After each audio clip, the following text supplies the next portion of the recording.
Bismillahirrahmanirrahim. Assalamualaikum warahmatullahi wabarakatuh. Perkenalkan, nama saya Gary Satrion Suwantoro.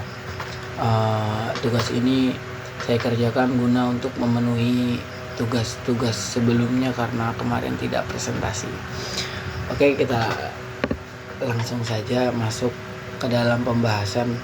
Jadi pembahasan saat ini adalah tentang basis kritik ketiga, yaitu bahasa Arab. Nah, seperti yang kita ketahui bahwa di antara beberapa sumber penafsiran yaitu berupa kaidah kebahasaan. Dalam hal ini adalah bahasa Arab. Kaidah-kaidah bahasa Arab ini membantu dalam memahami makna sebuah teks, terutama penafsiran Al-Quran. Bahasa Arab adalah bahasa yang memiliki kaidah-kaidah tertentu sebagai alat penafsiran Al-Quran. Kaidah itu diantaranya ialah ilmu ma'ani, ilmu bayan, dan lain sebagainya, atau biasa kita sebut dengan ilmu balaghah. Nah, bagaimana sih basis kritik tafsir ketiga ini? Bahasa Arab. Nah, untuk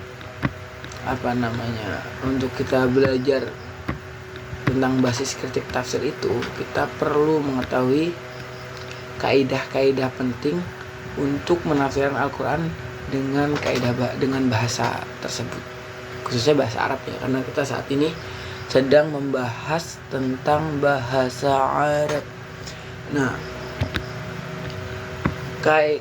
karakteristik sumber penafsiran yang berupa kaidah bahasa Arab yang dianggap benar itu seperti ini. Yang pertama itu adalah fokus terhadap makna yang masyhur dan fasih, bukan syadz dan jarang digunakan. Mungkin teman-teman bingung nih, gimana nih maksudnya. Nah, maksudnya begini. Jadi Al-Quran itu kitab yang ditentukan dengan bahasa Arab yang fasih.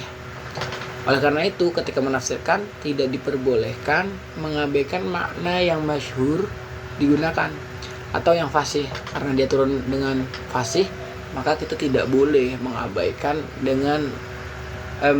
makna yang masyhur, terus kita mengunggulkan makna yang syadz. Nah, begitu. Lalu yang kedua adalah fokus terhadap makna yang sah dan i'rabnya ditakwil. Ditakwil itu maksudnya dipalingkan dari kedudukan sebenarnya. Bagaimana itu? Oke, saya akan menjelaskan. Jadi begini, maksud dari ini, terkadang dalam satu kasus terdapat makna menuntut arti demikian karena memang maknanya bingung kan. Jadi gini, sementara jika arti tersebut digunakan, maka akan bertentangan dengan tuntutan i'rab yang semestinya. Maka untuk menyikapi masalah ini ialah dengan lebih memenangkan makna asal, sementara kedudukan i'rabnya dipalingkan dari yang seharusnya. Nah, jadi ketika kita membaca Al-Quran, ingin menafsirkannya, kan kita sudah mempunyai ilmu nahwu shorof nih. Tapi ilmu nahwu shorof itu lahir sesudah adanya Al-Quran. Maka kita harus memenangkan makna asli dari Al-Quran itu tanpa kita memprioritaskan ilmu nahwu shorof yang sudah kita pelajari. Kita ambil contoh begini. Misalnya ketika kita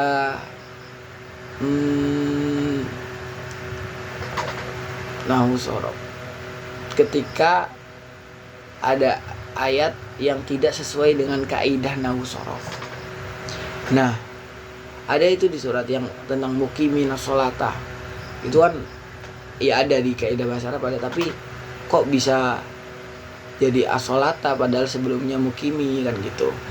Nah, di situ kita nggak bisa memenangkan bahasa Arab nahwu shorof kita gitu. Karena nahwu shorof itu lahir dari Al-Quran. Maka nahwu shorof yang harusnya mengikuti Al-Quran. Begitulah kira-kira. Terus yang ketiga itu pengetahuan tentang kosakata Al-Quran. Nah, ini perlu sangat karena kita ingin menafsirkan Al-Quran. Kalau kita tidak tahu kosakatanya, bagaimana kita bisa menafsirkan Al-Quran? Begitu. Nah, di dalam Al-Quran juga terdapat lafaz yang sifatnya majaz atau metaforis. Nah, itu di ilmu balaghah sudah dipelajari. Apabila seorang yang hendak menafsirkan Al-Quran hanya memiliki sedikit pengetahuan tentang kosakata dalam Al-Quran, maka peluang kesalahan dalam pemahamannya akan terbuka lebar. Nah, begitu kawan-kawan. Jadi ketika kita ingin menafsirkan Al-Quran, ya setidaknya kita sudah mengerti bagaimana kaidah penting yang harus ditafsirkan Al-Quran menurut kaidah kebahasaan. Atau kalau kita di sini konteksnya adalah studi kritik tafsir, maka bagaimana kita bisa mengkritik sebuah tafsir dengan kaidah-kaidah yang kita miliki ini. Begitu. Lalu selanjutnya yaitu cara dan contoh penggunaan kaidah bahasa Arab sebagai sumber penafsiran.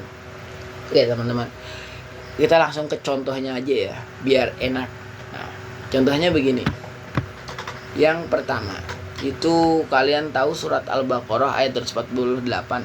Saya tidak membacakan semuanya, hanya sebagian aja. Itu ada tahmiluhul malaikah. Sebelumnya itu berbicara tentang tabut. Ya.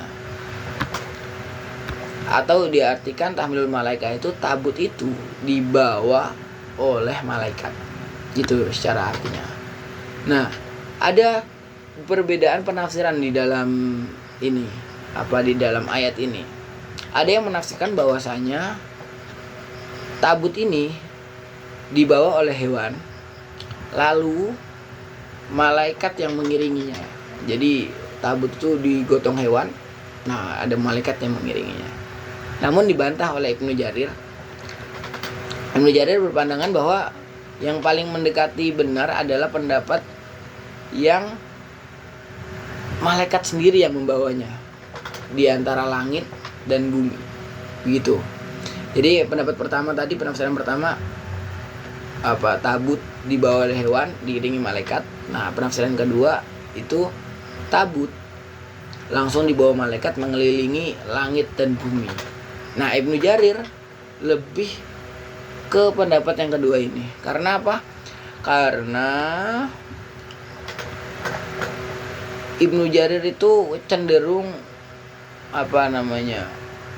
didasarkan pada aspek susunan kalimat.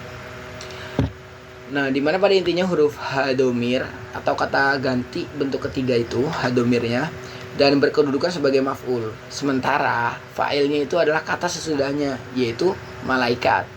Nah, menurut kebahasaan susunan ini mengandung arti bahwa tabut peti itu dibawa oleh malaikat. Jadi menurut kebahasaan ya seperti itu. Kita ambil contoh lagi yang selanjutnya itu ada di surat An-Naba ayat 24. La yadzuquna bardan wala syaraba.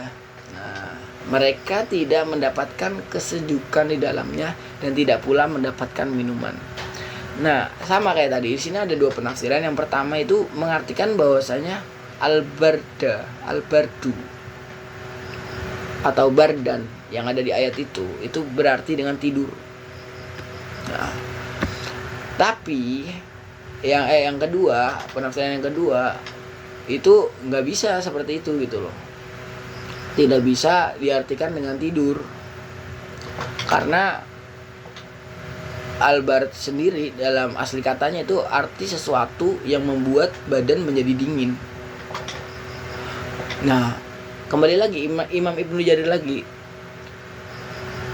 dia terus menambahkan, Imam Ibnu Jarir itu menambahkan bahwasanya walaupun tidur itu dapat membuat seseorang tidak merasakan rasa hausnya, tapi pemaknaan tersebut tidak sesuai dengan lafaz yang umum. Jadi bardun itu yang biasanya itu sesuatu yang dingin, tapi kok ini ada yang menafsirkan sebagai tidur. Itu kalau dilihat dari kaidah kebahasaan, tidak sesuai kayak gitu loh. Walaupun benar orang tidur itu tidak merasakan haus, kerasa hausnya ketika bangun tidur, nggak mungkin ketika dia tidur haus, kan aneh, masih dia terbangun gitu.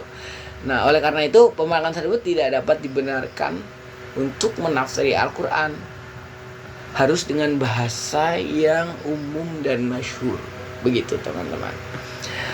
Nah, kita kasih contoh 2 aja ya, karena mungkin cukup ini untuk kalian yang ingin tahu kaidah bahasa Arab untuk basis kritik tafsir, nah, terus saya simpulkan gini aja deh. Sumber penafsiran yang berupa kaidah bahasa Arab merupakan salah satu dari 5 sumber utama dalam kegiatan penafsiran Al-Quran. Nah, kaidah bahasa Arab membantu dalam memahami makna sebuah teks Al-Quran karena Al-Quran diturunkan dalam bahasa Arab. Nah, karakteristiknya itu seperti yang tadi sudah dihaturkan. Sumber penafsiran berupa kaidah bahasa Arab merupakan salah satu aspek yang penting dalam memahami Al-Quran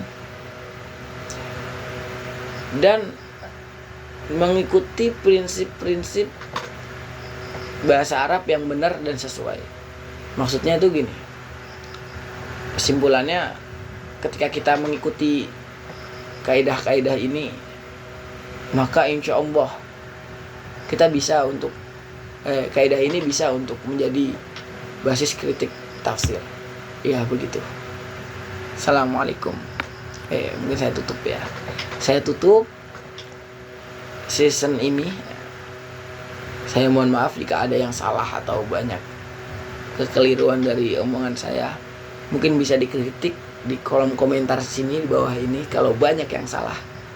Kritikan Anda membangun saya. Maka dari itu mohon maaf. Wassalamualaikum warahmatullahi wabarakatuh.